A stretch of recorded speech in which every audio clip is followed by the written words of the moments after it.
નમસ્કાર, આપનું હાર્દિક સ્વાગત છે એજ્યુકેશન ગુજરાત ચેનલમાં. આજે આપણે ધોરણ 9ના મેથ્સ વિષયનું ચેપ્ટર 6 રેખાઓ અને ખૂણાઓના પ્રેક્ટિસ વર્કનું સ્વાધ્યાય 6.1ના બાકી રહેલા દાખલાઓ શીખીશું. ઉપરાંત સ્વાધ્યાય 6.2ના દાખલા પણ શીખીશું. આ ચેપ્ટરનો છે ચોથો પાઠ, બરાબર. ત્યારબાદ આપણે કોઈ પણ ચેપ્ટર આમાં આવડતું ન હોય તમને તો ખાસ કોમેન્ટમાં ચેપ્ટરનું સંખ્યા કે નામ એનું જણાવજો. દાખલા નંબર 12 છે ખૂણો P અને ખૂણો Q પૂરક કોણ છે. જો ખૂણો P બરાબર ખૂણો Q પ્લસ 35 હોય તો ખૂણો P અને Q શોધવાનું છે. હવે ખૂણો P પ્લસ ખૂણો Q આ બે પૂરક કોણ થાય સરખો, એટલે 180 અંશ થાય છે, એ તો આપણે ખ્યાલ પડી ગઈ. હવે આપણે P ખૂણો છે ને એ Q ખૂણા કરતાં મોટો છે. જો તમે કેટલો મોટો છે તો દાખલા તરીકે Pને તમે x ધારી લ્યો ને તો આ Q ખૂણો છે ને એના કરતાં x કરતાં ઓછો થાય 35, કારણ કે આ પ્લસ છે ને એ બાદ કરવા પડે એટલા માટે, તે બે સમાન થાય. હવે આ બેનો સરવાળો થાય 180 અંશ, એટલે કે P એટલે કે x વત્તા Q એટલે x ઓછા 35. આ બેનો સરવાળો કેટલો થાય છે 180 અંશ. x વત્તા x એટલે 2x ઓછા 35 બરાબર 180 અંશ. 2x બરાબર 180 અંશ. આ માઇનસ 35 છે, બરાબર જમણી બાજુ ગયા પ્લસ 35 થઈ ગયા. 2x બરાબર 0 માં 5 ઉમેર એટલે 5, 8 માં 3 ઉમેરીએ એટલે 11 નો એકડો વધી પડી 1, 1 ને 1 2, 215 થયા. આ 2 છે એ ગુણાકારનો છે, બરાબર જમણી બાજુ આવશે ભાગાકારમાં 215ના છેદમાં થઈ જશે 2.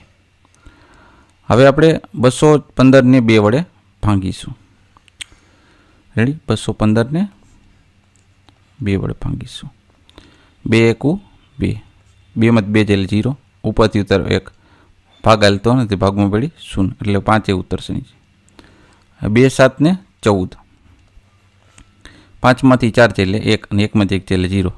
હવે ઊંધી ઘડિયાળનો નિયમ, આ મિશ્રમ જે ફેરવો ને આ શુદ્ધ અપૂર્ણાંક કહેવાય, એને મિશ્રમ ફેરવવો એટલે ઊંધી ઘડિયાળ નિયમ લગાડે. 1 છે ને અંશમાં જશે, આ 107 છે એ બાજુમાં પૂર્ણાંકના સ્થાને અને છેદમાં આવશે 2. એટલે x આપણે મેળવ્યો કેટલો 107 1ના છેદમાં 2 અંશ એટલો મેળવ્યો. હવે x એટલે કોણ તો કે એ P છે, તો ખૂણો P બરાબર 107 પૂર્ણાંક 1ના છેદમાં 2 અંશ. હવે ખૂણો Q ગોતવાનો છે. ખૂણો Q બરાબર x ઓછા 35 છે, અંશ છે. તો x તો આપણે એ મળેલો જ છે 107 પૂર્ણાંક 1ના છેદમાં 2 માઇનસ ને 35. તો આ પૂર્ણાંક સંખ્યામાંથી સીધું બાદ કરી નાખવાનું. આ 1ના છેદમાં 2 તો એમનો જ રહેવા દેવાના. 7 માંથી 5 જાય એટલે 2 અને 10 માંથી 3 જાય એટલે 7, તો 72 પૂર્ણાંક 1ના છેદમાં 2 અંશ છે એ ખૂણો આપણે Q મળી જશે. નેક્સ્ટ દાખલા નંબર 13, ખૂણો APC અને ખૂણો BPD અભિકોણ છે. હવે ખૂણો APC બરાબર 3x ઓછા 20 થાય અને ખૂણો BPD બરાબર 2x વત્તા 30 હોય તો x તથા બંને ખૂણાના માપ ગોતવાના છે. હવે ખૂણો APC બરાબર ખૂણો BPD થાય છે.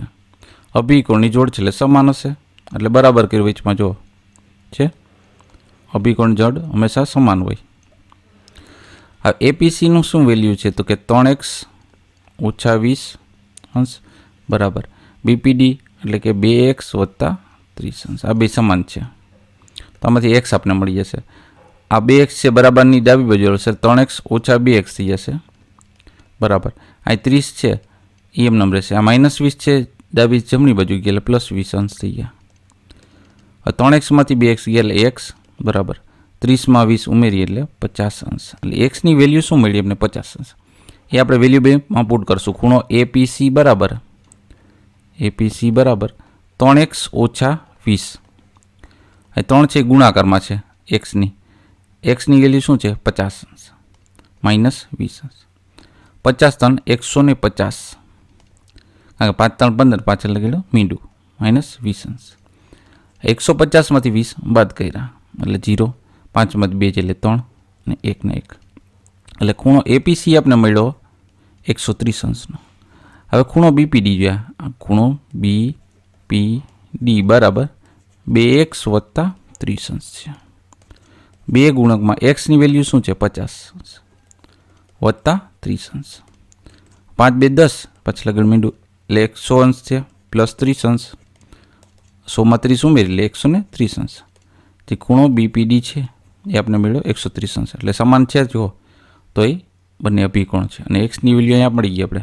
એટલે એક્સની વેલ્યુ અને બંને ખૂણાના માપ એ આપણે જવાબમાં મળી જાય છે. નેક્સ્ટ જોઈએ દાખલા નંબર 14. હવે 14મો દાખલો શું કહે છે? ખૂણો એબીડી અને ખૂણો ડીબીસી બે આસન કોણ છે. આસન કોણ બરાબર. ખૂણો એબીડી છે એ 1.5x છે અંશે માપ અને ડીબીસી છે 2x છે. અને ખૂણો એબીસી છે એનું 70 અંશ માપ હોય તો x પછી એબીડી અને ડીબીસીનું બધાનું માપ આપણે મેળવવાનું છે. તો સૌથી પહેલાં આપણે જોઈએ તો કે એબીડી આ ભાઈ 70 અંશ છે. આમાં જોવા એબીસી છે આખો કેટલાનો છે? 70 અંશનો છે. તો તમે એમ સમજી લો કે આખો ખૂણો છે આ 70 અંશનો છે. કોણ? તો કે એબીસી એ બી ને સી આ સંપૂર્ણ 70 અંશનો છે. હવે એમાં બે આસનનો કોણ છે જે ડીબીસી છે. અહીંયા ડી આપી દે તો આ ડીબીસી છે એનું શું છે? આસનનો કોણ છે. આ એબીડીનું માપ છે આપણે 1.5x 1.5x જેટલું અને ડીબીસીનું માપ છે 2x અંશ જેટલું બરાબર. તો પહેલાં તો આપણે એક્સની વેલ્યુ ગોતવી જોશે. હવે બેનો સરવાળો કરશું એટલે થાય 70 અંશ. એટલે 1.5x વત્તા 2x બરાબર 70 અંશ. જેથી 3 વત્તા 1.5 એટલે 3.5 બરાબર 70 અંશ.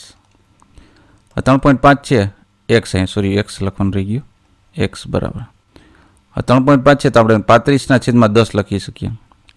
આ દશાંશમાંથી આપણે અશુદ્ધ અપૂર્ણાંકમાં રૂપાંતર કર્યા. એક્સ બરાબર 70 અંશ.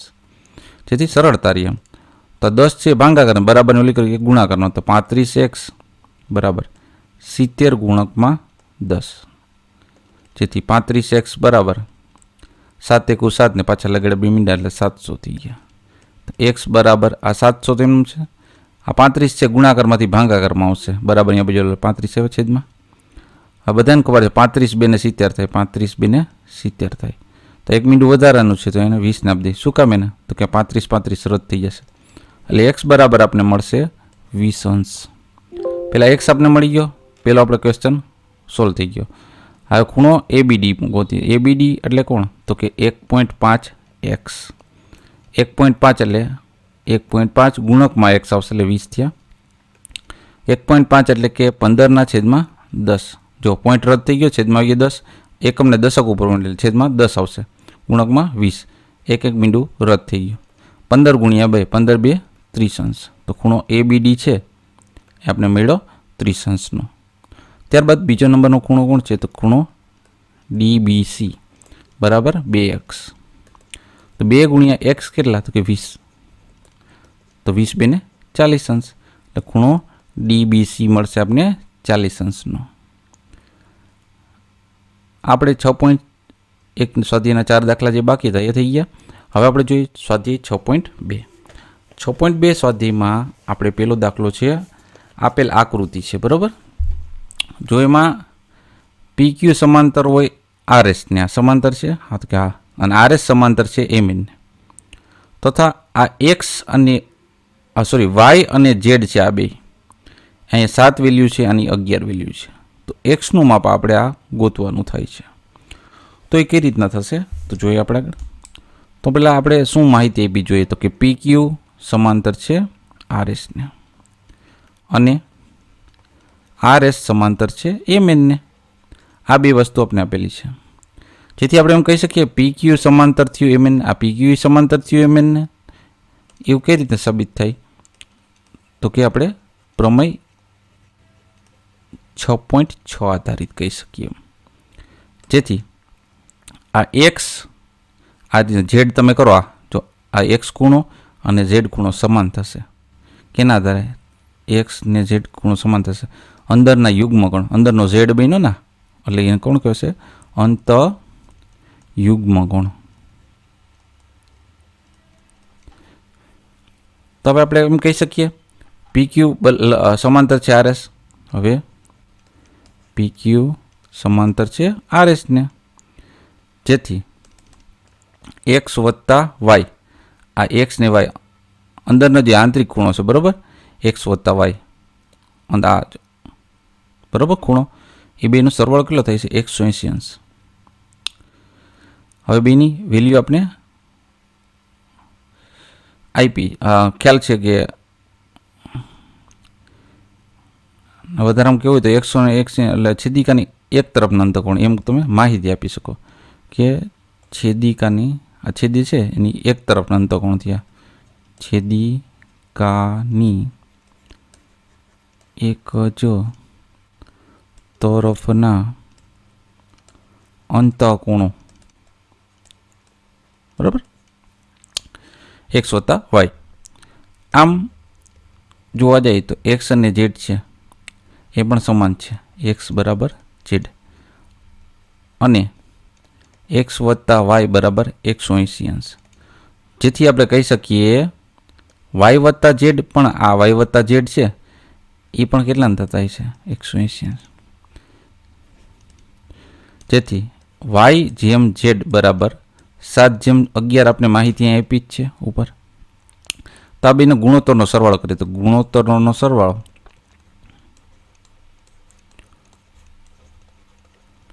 ગુણોત્તર શું આપ્યા છે? 7 ને 11, 7 વત્તા 11 બરાબર ટોટલ કેટલા મળ્યા આપણે? 18. તો ટોટલ ગુણોત્તર 18 છે. તો પહેલાં આપણે y ગોતીએ. તેથી y બરાબર આપણે yની વેલ્યુ શું છે? 7. 7 છેદમાં ટોટલ 18. એને ગુણકમાં જે અંશમાપ હોય તો આપણે અંશમાપ કેટલું હતું? 180 અંશ. એને ગુણકમાં 180 અંશ કરવાનું. હવે તમે 18 10 180, આ 18 18 એ રદ થઈ ગયા, વધ્યા કેટલા? 7 ગુણ્યા 10, 7 10 ને 70 અંશ. તો આપણે વાયની વેલ્યુ મળી ગઈ 70 અંશ, વાય બરાબર. હવે આપણે ઝેડ મેળવીએ. ઝેડ બરાબર કેટલા છે? 11 હતા. 11 છેદમાં ટોટલ કેટલા? 18. એને ગુણકમાં 180. અહીંયા પણ 18 10 180, 18 18 રદ થઈ ગયા. 11 ગુણ્યા 10, 11 10 110 અંશ. તો ઝેડની વેલ્યુ અમને મળી ગઈ 110 અંશ. હવે આ ઝેડ છે અને એક્સ સમાન છે એ અહીં આપણે કીધું યુગ્મકોણની જોડ પ્રમાણે, એક્સ બરાબર ઝેડ થાય છે. તો ઝેડ આપને મળ્યો કેટલો? 110 અંશ. તો એક્સ બરાબર અહીં થશે ઝેડ, જેથી એક્સ બરાબર પણ આપણે મળશે 110 અંશ, કારણ કે ઝેડ બરાબર 110 મળ્યું તો એક્સની વેલ્યુ પણ 110 અંશ મળશે. બાકી રહેલા દાખલા છે નેક્સ્ટ પીરિયડમાં આપણે શીખીશું 5મા પાઠમાં. જોતા રહો એજ્યુકેશન ગુજરાત ચેનલ, શીખતા રહો. થેન્ક યુ, આભાર.